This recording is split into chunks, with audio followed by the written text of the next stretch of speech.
नमस्कार विद्यार्थी मित्रांनो, स्वागत आहे आपलं BMS मराठी या ॲपमध्ये. तर आजच्या व्हिडिओमध्ये आपण फार्मेकोलॉजी लिहायला सुरुवात करतो, जो की आपला द्रव्यगुण पेपर 1 असणार आहे. ह्याच्यामध्ये आपल्याला फार्मेकोलॉजीचं वेटेज 20 मार्क करिता दिलं आहे, म्हणजे 20 मार्काकरिता आपल्या पेपर 1 मध्ये आपल्याला फार्मेकोलॉजी विचारली जाणार आहे. त्यामध्ये पण तुम्हाला काय असणार आहे, एक LAQ आणि त्यासोबत 2 SAQचं वेटेज असणार आहे आपल्या सिलेबस कॉपीनुसार आपल्या पेपर 1 मध्ये. समजलं, DGचा काही द्रव्यगुणचा पेपर 1 असणार आहे, त्याच्यामध्ये आपल्याला 20 मार्काचं वेटेज असणार आहे. त्यामध्ये ह्या टॉपिकवरून म्हणजे फार्मेकोलॉजीवरून आपल्याला एक LAQ आणि 2 SAQ आपल्याला क्वेश्चन म्हणजे युनिव्हर्सिटीच्या एक्झाममध्ये आपल्याला विचारणार आहे. तर त्या दृष्टिकोनातून आपण चांगल्या प्रकारे आता फार्मेकोलॉजीचा अभ्यास करणार आहे आणि एकदम सिंपल वेमध्ये तुम्हाला सगळ्या काही कन्सेप्ट मी या व्हिडिओपासून आता इथून पुढे आपण कव्हर करणार आहे. आता सुरुवातीला फार्मेकोलॉजी असते काय, त्यानंतर फार्माकोडायनॅमिक्स काय, कायनेटिक्स काय, हे सगळे कन्सेप्ट आपण इथून पुढे सगळे आता या व्हिडिओमध्ये कव्हर करणार आहे. चला व्हिडिओला सुरुवात करूया. आता फार्मेकोलॉजी म्हणजे काय सुरुवातीला समजून घ्या.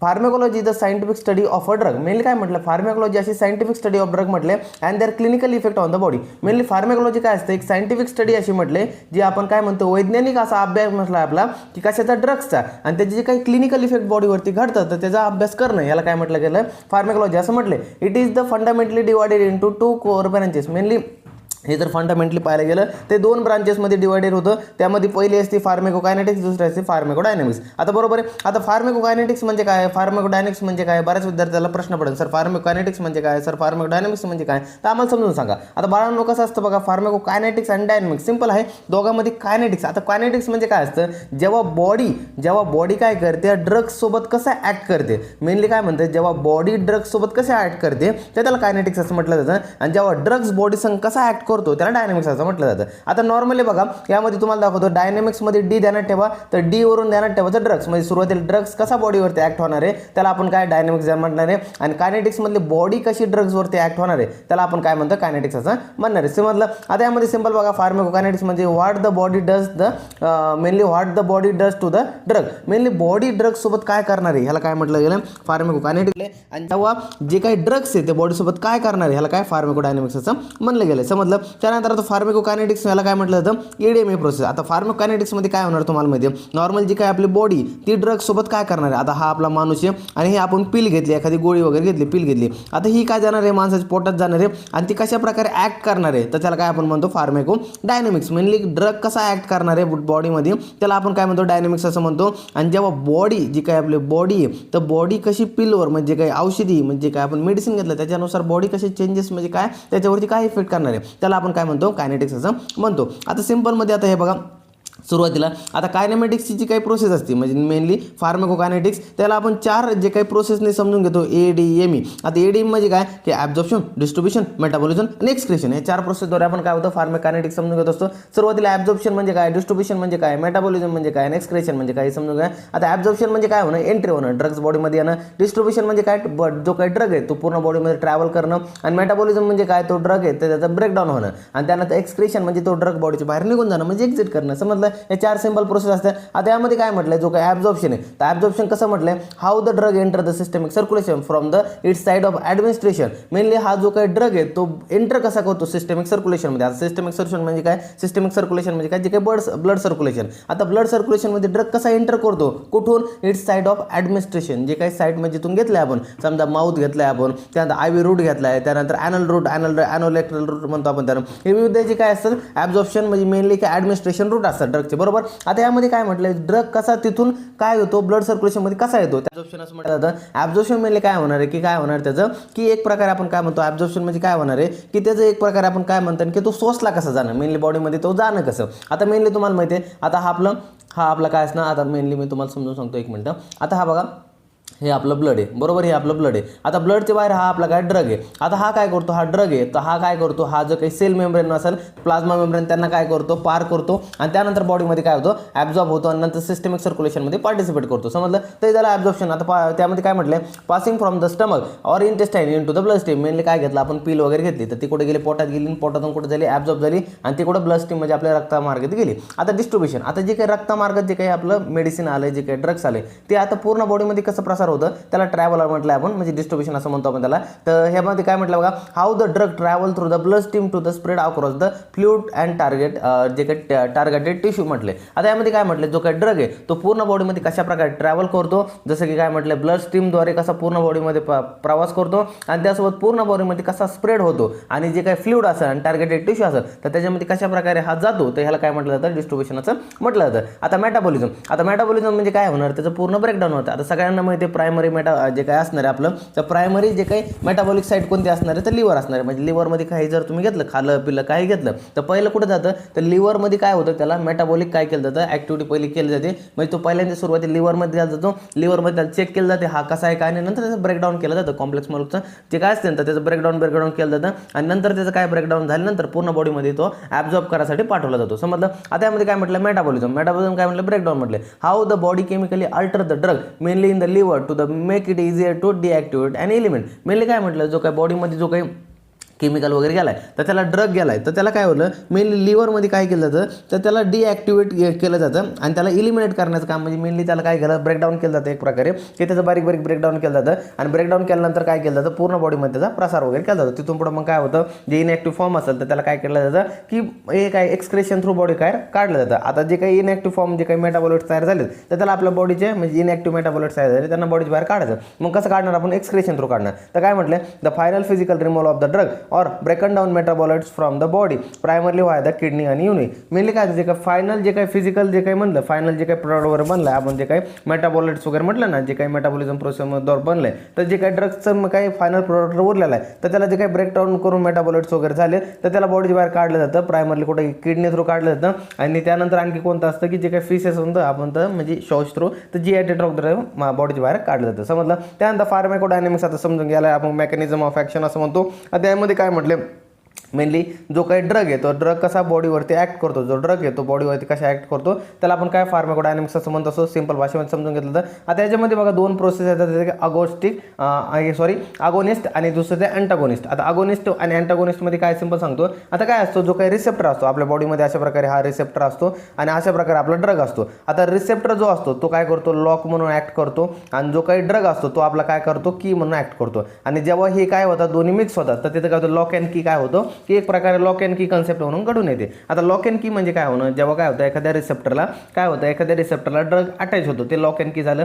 आता रिसेप्टरला आपण काय म्हटलं, लॉक म्हटलंय आणि जो काही ड्रग आहे त्याला की म्हटलंय. आता काय होतं, बऱ्याच कंडिशन तुम्हाला माहिती आहे, चावी घातली तर काय होणार आहे, कुलूप काय उघडणार आहे, बरोबर आहे, चावी घातली कुलूप उघडणार आहे. त्याच कंडिशनमध्ये काय होतं की एखाद्या रिसेप्टरला जर ड्रग अटॅच झाला मग आपण काय केलं, वरून एखादी समजा सर्दीची गोळी वगैरे खाल्ली, समजा सिट्रिजन वगैरे खाल्ली तर त्याने काय होणार आहे, जे काही अँटी ॲलर्जी वगैरे जे काही बॉडीचे आहे नाही तर अँटी हिस्टामाइन वगैरे बॉडीमध्ये क्रिएट होईल, म्हणजे हिस्टामाइनला कमी करणार होईल ना, बरोबर आहे ना. तर त्याप्रमाणे तसं घडून येतं. पण बऱ्याच कंडिशनला काय होतं, अगोनिस्ट जे काही अँटागोनिस्ट आपण कन्सेप्ट म्हणतो त्यामध्ये काय होतं, जो काही ड्रग आहे तो काय करतो, रिसेप्टरला ब्लॉक करतो. रिसेप्टरला ब्लॉक झाला तो रिसेप्टर ॲक्ट करत नाही. म्हणजे काय म्हटलं मी की आपण त्याचप्रमाणे काय केलं, एखादा दुसरा ड्रग वगैरे घेतला तो समजा नॉर्मली इन जनरल भाषेत तेच आपण उदाहरण घेऊया सिट्रिजिनचा डबल, की त्यामध्ये काय केलं आपण, जो काही समजा रिसेप्टर आहे तो काय करतोय, हिस्टामाइन वगैरे बॉडीत क्रिएट करतोय. आपण जो ड्रग घेतला तो काय केला की त्यांनी जो काही हे हिस्टामाइन क्रिएट जो काही रिसेप्टर होता त्याला ब्लॉक केलं. आता रिसेप्टरला ब्लॉक झाल्यामुळे तो काही हिस्टामाइन क्रिएट करणार आहे का, आता नाही. मग बॉडीमध्ये एक प्रकारे काय करणार, ते ॲक्शन लोच होणार आहे ना, हिस्टामाइनची कमीच होणार आहे. त्याचप्रमाणे या दोन्ही कन्सेप्ट असते अगोनिस्ट आणि एक अँटागोनिस्ट. आता अगोनिस्टमध्ये बघा काय म्हटलं, या बघा अगोदर सुरुवातीला वरचं जे काही की अँड लॉक अँड की कन्सेप्ट वाचून घ्या. नंतर आपण पुढचं जाऊया की सेल्युलर प्रोटीन ॲक्ट लॉक, जे काही सेल्युलर प्रोटीन असेल ते ॲक्ट लॉक प्रमाणे ॲक्ट करतात आणि जे ड्रग आहे ते ॲक्ट करतात की प्रमाणे ॲक्ट करतात. आणि टू चेंज सेल बिहेवियर, जे काही सेलचं बिहेवियर वगैरे तर ह्याच्यासाठी हे असतात दोन मेनली. त्यामध्ये काय म्हटलंय, जो काही अगोनिस्ट वगैरे असतो त्यामध्ये काय म्हटलं, agonist turn the molecular receptor on to the trigger a positive therapeutic response. Mainly काय केला जातो, हा जो काय करतो, जो काही हे आपला ड्रग आहे तो काय करतो, जो सेल्युलर प्रोटीन आहे तर त्याला काय करतो, लॉकला ॲक्टिवेट करतो, त्यामुळे ऑन होतो आणि त्यामुळे आपल्याला काय पॉझिटिव्ह थेरॅप्युटिक रिस्पॉन्स वगैरे दिसायला लागतात. त्यानंतर अँटागोनिस्टमध्ये काय होतं, जो काही आपला ड्रग असतो तो ब्लॉक करतो रिसेप्टरच्या साईडला जाऊन अटॅच करून आणि त्यामुळे काय होतं, जे काही ॲक्टिव्ह केमिकल असते can not be trigger it. आणि मेनली जो काही ॲक्टिव्ह केमिकल तो तयार करत असेल तो काय तो पूर्ण ब्लॉक होतो. त्यामुळे काही बॉडीवरती ॲडवर्स इफेक्ट घडत असतील तर ते काय होतं, थांबून जातात. समजलं. अगोनिस्टिक आणि अँटागोनिस्ट हे आपले कन्सेप्ट क्लिअर झाले. आता त्यानंतर पुढे बघा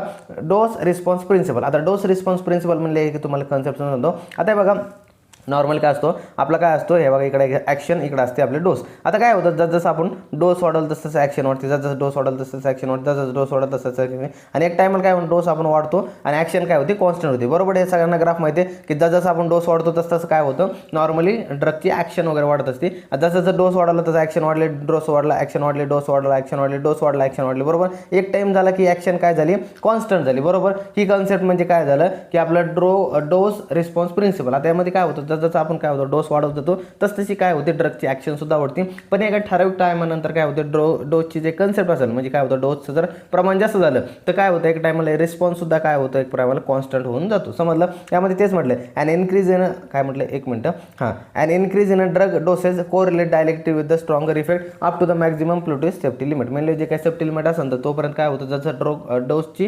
ड्रगची लिमिट वाढली तसं तो काय होतं डायरेक्टली काय करतो स्ट्रॉंगर इफेक्ट सुद्धा शो करतो पण कुठपर्यंत सेफ्टी लिमिटपर्यंत. त्यानंतर काय होतं कॉन्स्टंटली काय होतं ग्राफ वगैरे शो वगैरे सुरुवात होते. समजलं. त्यानंतर पुढचे 3 गोल्डन टर्म्स वगैरे रिमेंबर ध्यानात ठेवा. आता हे महत्त्वाचे बायोबिलिटी काय असते, फर्स्ट पास इफेक्ट काय असतो आणि हाफ लाईफ वगैरे काय असते. आता बायोबिलिटी म्हणजे काय सुरुवातीला समजून घ्यावे. आता बायोबिलिटी म्हणजे काय होतं जेव्हा तुम्ही ड्रग वगैरे काय घेतला डायरेक्ट कन्झ्युम केला, डायरेक्ट काय केला खाऊन घेतला. आता तो ड्रग तुम्ही काय केलं नॉर्मली त्याच्यामध्ये समजा सांगतो की 100% त्यात काय होती की बॉडीमध्ये इफिकसी म्हणजे त्याची काय ती इफिशियन्सी होती की तो 100% ॲक्ट होणार आहे. पण लिव्हरमध्ये तो काय झाला किंवा तो फर्स्ट पास काय झाला लिव्हरमध्ये की मेनली फर्स्ट पास इफेक्ट वगैरे झाला म्हणजे लिव्हरमधून पास झाला. तर लिव्हरमधून पास झाल्यावर तो काय झाला 70%च काय उरला, 30% त्यातला काय झालं की तो रिमूव्ह करण्यात आला, 30% त्यातला कमी वगैरे झालं. आता 70% जो काही हार्ट टिश्यूपर्यंत पोहोचला, 70% हार्ट टिश्यूपर्यंत पोहोचला त्याला आपण काय म्हणतो बायोबिलिटी असं म्हणतो. म्हणजे सुरुवातीला तुम्ही 100% ॲब्झॉर्व केला तर बरोबर आहे पण टिश्यूपर्यंत किती पोहोचला 70%च पोहोचला ना, त्याला आपण बायोबिलिटी असं म्हणतो. आता फर्स्ट पास इफेक्ट काय म्हटलंय जिथं हे लिव्हर होतं लिव्हरमध्ये काय केलं मेनली ब्रेकडाऊन वगैरे केलं त्याचं 30% वगैरे कमी केलं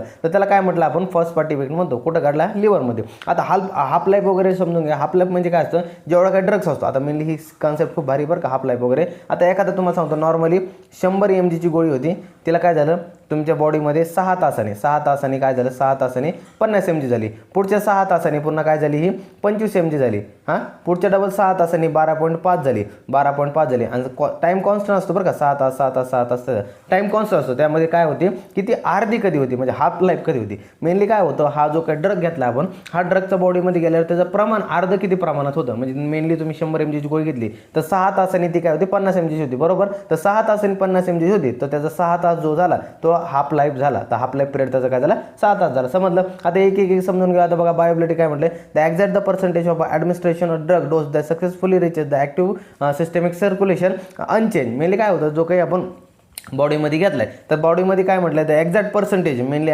पर्सेंटेज किती आहे जे काही ॲडमिनिस्ट्रेशन केलं आपण ड्रगचं सक्सेसफुली रिचार्ज झालं ॲक्टिव्ह जे काही सिस्टमिक सर्क्युलेशन तिथपर्यंत पोहोचलं आणि ते किती अनचेंज वगैरे म्हणजे अनचेंज मेनली काय म्हणतात किती जर टिश्यूपर्यंत किती पोहोचलं तर त्याला काय म्हटलं बायोबिलिटी म्हणलं जातं. आणि मेनली काय म्हटलं अनचेंजमध्ये कोणत्या स्वरूपात येतं IV स्वरूपात येतं. IVची 100% बायोबिलिटी असते. जे काय आपण ओरली ड्रग्स वगैरे घेतो ते 100% IV हे नसती बायोबिलिटी 100% नसती. फक्त जे काही इंट्राव्हेनस आपण घेतो जसं की IV फ्लुइड्स वगैरे घेतो ना तर त्याची 100% बायोबिलिटी असते. तर त्यामुळे आपण काय करतो मोस्ट ऑफ जे काही जर बायोबिलिटी 100% द्यायची असेल तर IV फ्लुइड आपण काय करतो प्रेफर वगैरे करत असतो. त्यानंतर फर्स्ट पार्ट इफेक्ट वगैरे म्हटले the process where the liver breakdown a significant portion orally consume pill before it reaches the rest of the body circulation. Mainly काय होतं फर्स्ट जे काही पास इफेक्ट म्हणलंय की ती प्रोसेस म्हटलंय वेअर द लिव्हर काय करतो ब्रेकडाऊन करतो सिग्निफिकंट पोर्शनमध्ये ओरली कन्झ्युम जे काही पिल असेल बिफोर इट जे काही रिचेस म्हणजे रेस्ट ऑफ द बॉडीला पोहोचण्या अगोदर सर्क्युलेशन पोहोचण्या अगोदर जो काही लिव्हर ब्रेकडाऊन वगैरे करतो त्याला फर्स्ट पार्ट इफेक्ट असं म्हटलंय. त्यानंतर बघा काय म्हटलं हाफ लाईफ वगैरे म्हटलं टी हाफ लाईफ वगैरे म्हणतो duration of the time required the total concentration of the drug in the plasma to drop the exactly 50% essential for circulating proper clinical doses interval. Mainly काय म्हटलंय जे काही duration म्हटलं असा ड्युरेशन म्हटलंय असा टाइम ड्युरेशन जो रिक्वायर्ड आहे आपल्याला जे काही टोटल कन्सन्ट्रेशन होतं ड्रगचं in the plasma to drop the exactly 50%. Mainly जर तुम्हाला म्हटलं ना 100%चं 50% किती झालं म्हणजे मेनली 100 mg ची गोळी घेतली 50 mg किती झाली तर हे काय म्हणतंय एखाद्या ड्रगचं जे काही प्लाझ्मा असेल तो ड्रॉप व्हायला पाहिजे एक्झॅक्ट 50% जो जेव्हा कमी होतो तर जो काही टाइम रिक्वायर्ड त्याला जो काही वेळ लागतो त्याला आपण टी हाफ वगैरे म्हणतो. आणि त्यामध्ये essential for calculating proper clinical doses interval. Mainly आपण हा टी हाफ का करतो कारण की आपल्याला पुढचा डोस वगैरे देण्याकरता आपल्याला हा टाइम गरजेचा असतो आणि त्या टायमासाठी आपण टी हाफ वगैरे काढत असतो. आजच्यासाठी आपला हा पहिला लेक्चर इथं फार्मॅकचं कंप्लीट झालं. यामध्ये आपण सुरुवातीला पहिलं कन्सेप्ट होतं डिफाईन फार्मॅकोलॉजी आणि फार्मॅकोडायनॅमिक्स आणि कायनेटिक्स सांगून असं आपलं विचारलं होतं. त्यामध्ये आपण हे कव्हर केलं सिंपल होतं तुम्हाला समजलं असेल. आता दुसऱ्या लेक्चरमध्ये दुसरा आपण टॉपिक कव्हर करूया. तोपर्यंत धन्यवाद.